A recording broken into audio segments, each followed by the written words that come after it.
So yan, good morning mga master. Ayan, review natin sa KLX na nabili natin. So ito, direktahan na tayo. Nagkakahalaga ito ng 134,000. Ayan, so depende na yan sa mga seller mga master kasi minsan nag-overpricing sila. Pag may pera ka talaga, may cash, talagang hahanap ka ng mura. So sabihin mo sa nagbibenta na ito na, may pira ko, kailangan ko ng mababang presyo. So, bowling ka talaga nila. So, yun, ito, review natin mga master. Sa KLX 150 SM. So, yan mga master, review natin to. Dahil may rami nagtatanong kung ano ba ang mayroon nitong KLX mga master, Kawasaki. So, marami nagko-comment mga master na itong dual sports ay pwede din sa highway or pwede din sa ganito, trail, di ba? Doon tayo galing. Ang ganda ng view mga master. So, maganda to. Tempo, magandang araw, maganda yung time, maganda yung timing, walang sasakyan. Siyempre, bubundok dito. At ito, review natin mga master. Itong KLX 150 SM mga master ay may 6 gears siya. Di ba? May 6 gears siya. So, ang kuan nito mga master, ang kambya nito, ang gear niya out, ang pag nag-change gear ka, 1 down, ayan, 4 up. So, ito, siyempre maputik. Ayan, so baka naman mga KLX, Kawasaki, baka naman. Oh. So, ito mga master review natin ha. Itong KLX at saka, at ito, may sprocket siya na 42. Yan, 42 yung, 52 yung sprocket niya. Yung engine sprocket mga master ay 14.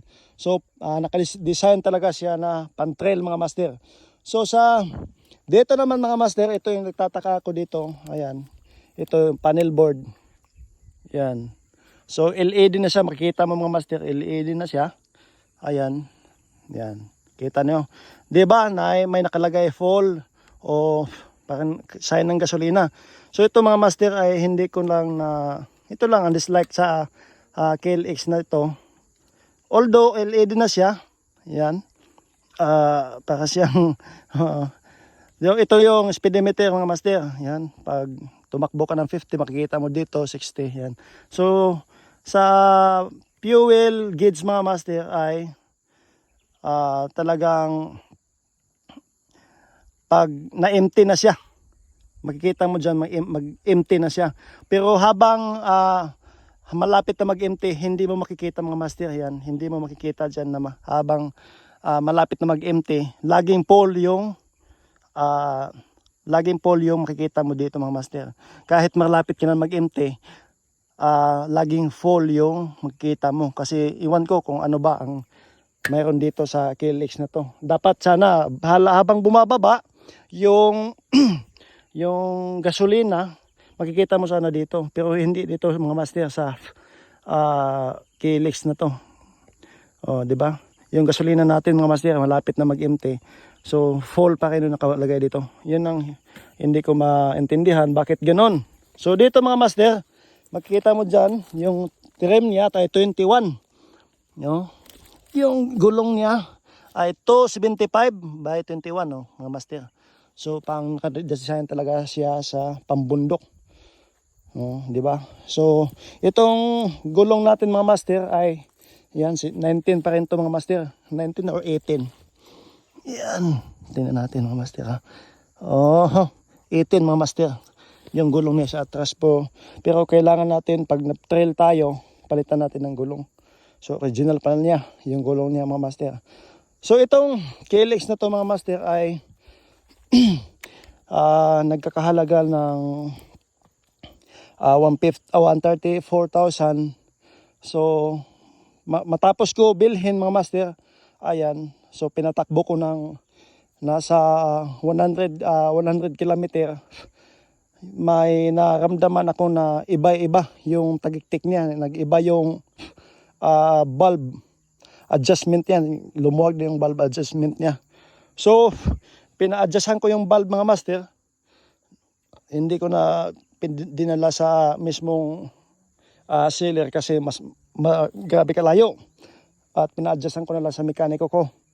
So yun mga master, yung naramdaman ko na okay na siya, goods na sa mga master. So normal lang talaga sa mga bagong motor na pwede niyong pa-adjustan yung valve clearance niya pag bago. O pag 100 km, adjustan niyo na kasi talagang tagik-tik. Pero hindi naman yan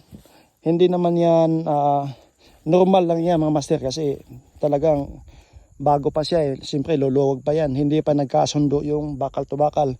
So ito mga master, kahit masukal dito mga master, oh. Ikita ko yan. Doon ako galing. So kahit masukal siya mga master, kaya pa rin niya sa KLX. So stock pa rin to mga master ha. Stock pa rin to. Yan oh. Carburetor. So balak ko ito, kung palakasin ko pa, ay bibilhan ko ng 28 mm na carburetor.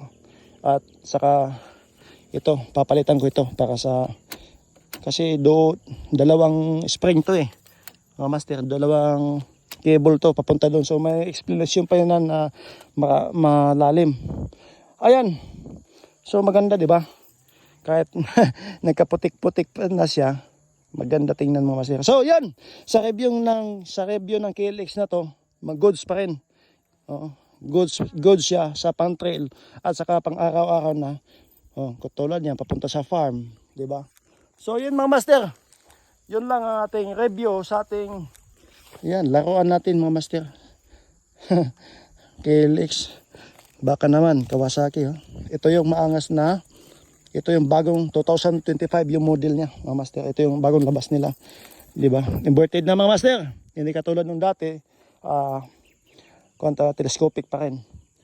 So yun mga master, kung bumili kayo ng KLX ganito, at yun, magaan siya mga master, madali mo i-handle, madali mong, hindi ka basta-basta matumba.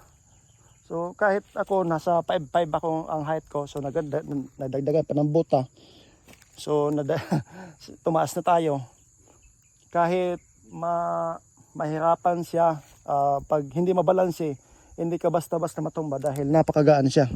So hindi ko na alam yung specs nito, hindi ko na alam yung ilang height niya, yung bigat niya. Yung akin lang, yung sa experience ko ng KLX na to, never ako nabigo, never ako natumba. Kasi sayang naman pang matumba, magasgasan. Kahit putik lang yan mga master. Di ba?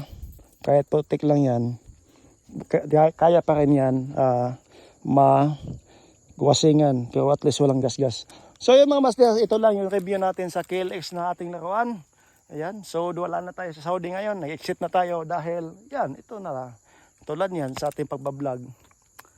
So goods pa rin mga master. Ayan, so dito tayo sa Davao Rental. Shout out mga master, paki-subscribe naman at pindot sa notification bell para lagi kayo updated sa ating mga trail. Shout out, peace, God bless.